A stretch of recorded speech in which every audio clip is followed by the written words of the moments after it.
Umberto Galimberti, diceva Luigi Castelli, ha ispirato la psicologia, tutti gli psicologi, ricercatori e studiosi di psicologia italiani per molti anni, dagli anni 70 fino ad oggi. Le sue opere sono assolutamente importanti. Ricordo che ha scritto per prima un'opera che ha segnato la storia nel campo delle ricerche intorno al corpo. Che cosa significa corpo? Che cosa significa l'esperienza del corpo? Sono esplosi proprio in quegli anni gli studi intorno al rapporto tra psiche e corpo, mente e cervello, e parallelamente è indimenticabile la sua opera Gli equivoci dell'anima, che appunto introduceva il grande tema del che cosa intendiamo per anima, e in particolare per quanto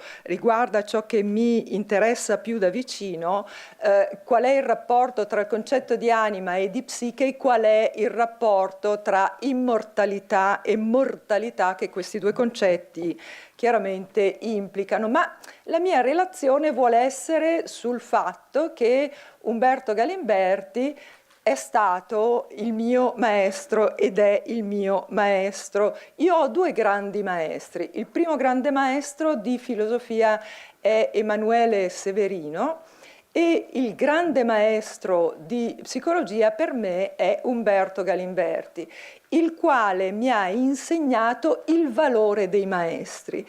Che cosa vuol dire? Che a un certo punto, quando lo ho conosciuto, ha capito immediatamente che stavo cercando dei punti di riferimento per trovare delle risposte alle grandi domande esistenziali che speravo la psicologia potesse in qualche misura aiutarmi a risolvere.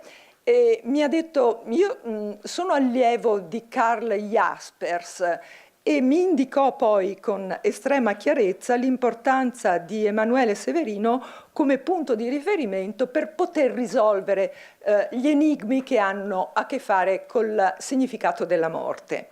E aveva ragione. L'importanza dei maestri però oggi ha subito un gravissimo declino.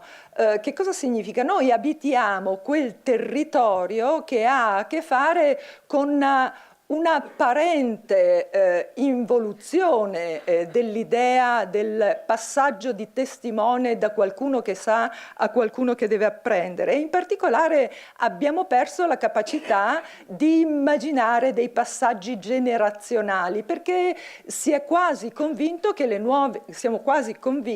nuove generazioni abbiano qualcosa da insegnare ai loro genitori, ai propri padri, alle proprie madri. Questo è dovuto sicuramente alla rivoluzione informatica, che sappiamo è il linguaggio del futuro ed è il linguaggio parlato sempre bene, sempre meglio dalle nuove generazioni. Bene, questo però è, direi, uno sguardo miope rispetto a ciò che accade quando le persone vivono e studiano, e coloro che vivono a lungo e studiano sempre inevitabilmente ne sanno molto di più di qualsiasi giovane che abbia chiaramente grandi competenze tecniche, magari sicuramente anche molto entusiasmo per voler apprendere. È proprio Umberto Galimberti che ha ripreso il concetto di Gunther Anders del dislivello che esiste tra la disponibilità, a cui faceva riferimento anche Massimo Ferrante, tra la disponibilità dell'informazione e la possibilità, diceva Gunther Anders, di poi selezionare qual è l'informazione significativa. Ebbene, io di solito quando parlo faccio sempre riferimento ai miei maestri, parlo dicendo: guardate che i miei punti di riferimento sono questi, parto da qua, mi situo, e da qui io comincio a stabilire qual è la scacchiera sulla quale mi muovo, quali pedine muovo per andare verso quale direzione. Voglio confidarvi un aneddoto, e chiaramente, poiché si tratta di una confidenza, spero che la teniate per voi. Mi capitò una volta ad una conferenza che in forma estremamente incauta alcuni organizzatori che mi avevano chiamato per parlare appunto di anima, di corpo, spiritualità e morte, avessero invitato una collega estremamente esperta nel proprio campo e anche interessata al campo della spiritualità e della morte, però che non è il suo campo specifico di competenza. Però per questo entusiasmo venne chiamata e venne fatta un'operazione estremamente sbagliata dal punto di vista culturale. L'operazione sbagliata è consistita in questo, nel generalizzare il fatto che questa persona, questa ricercatrice, professoressa, avesse una competenza notevolissima nel proprio campo e aspettarsi che ne avesse altrettanta in un altro campo della psicologia, che è appunto la psicologia del morire, perché quando si muore comunque si rimane esseri umani, si ha a che fare con una dimensione psicologica importante.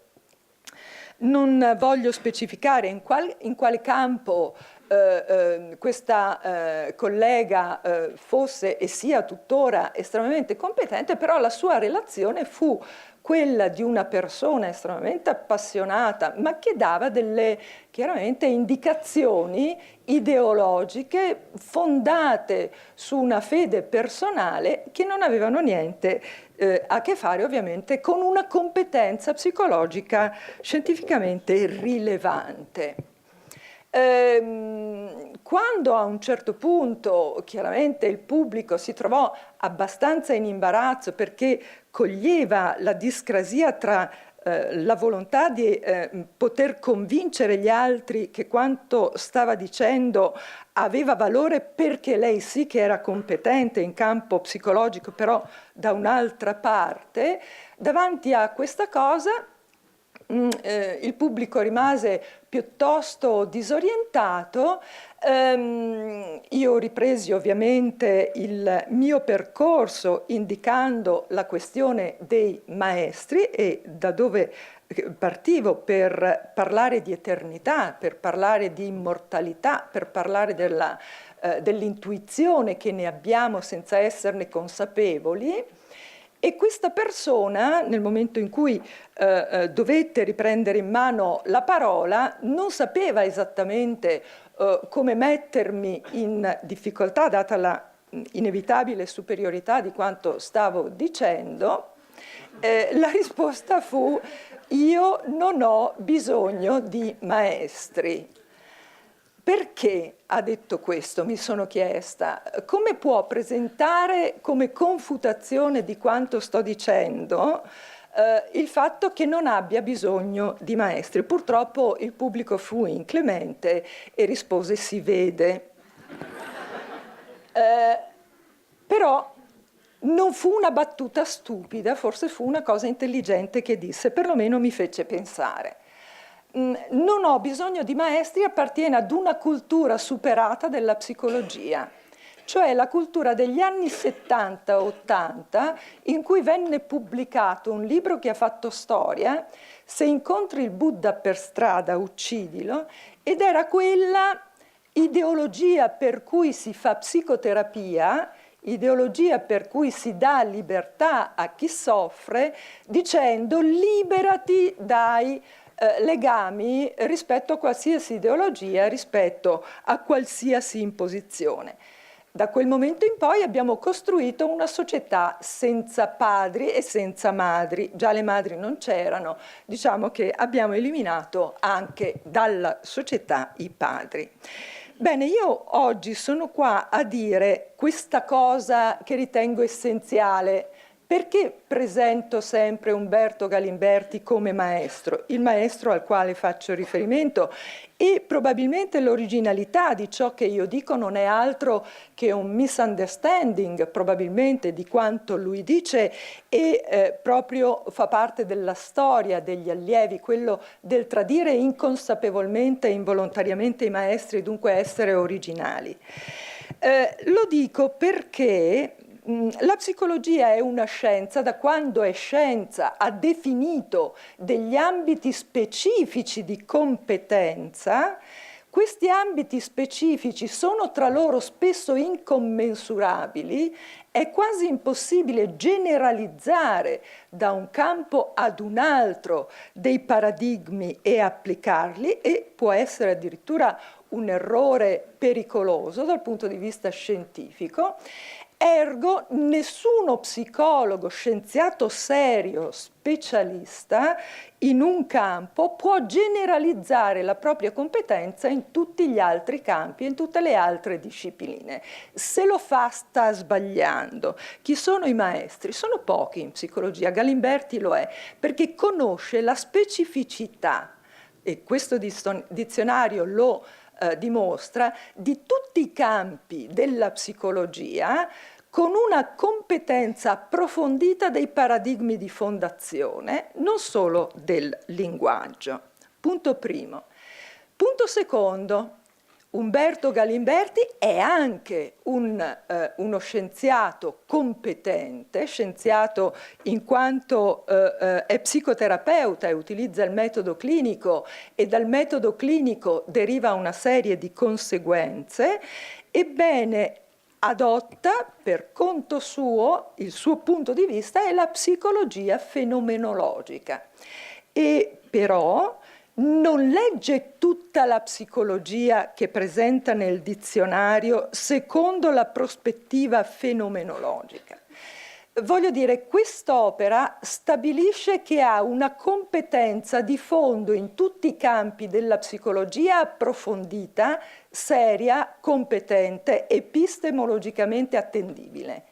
Altresì, nel momento in cui parla dal suo punto di vista, sicuramente è affidabile, perché può metterlo in relazione con tutti gli altri campi. Quindi io mi fido di lui, e quando critica alcuni aspetti della psicologia io lo seguo, magari lo tradisco, però onestamente so chi sto seguendo. Grazie.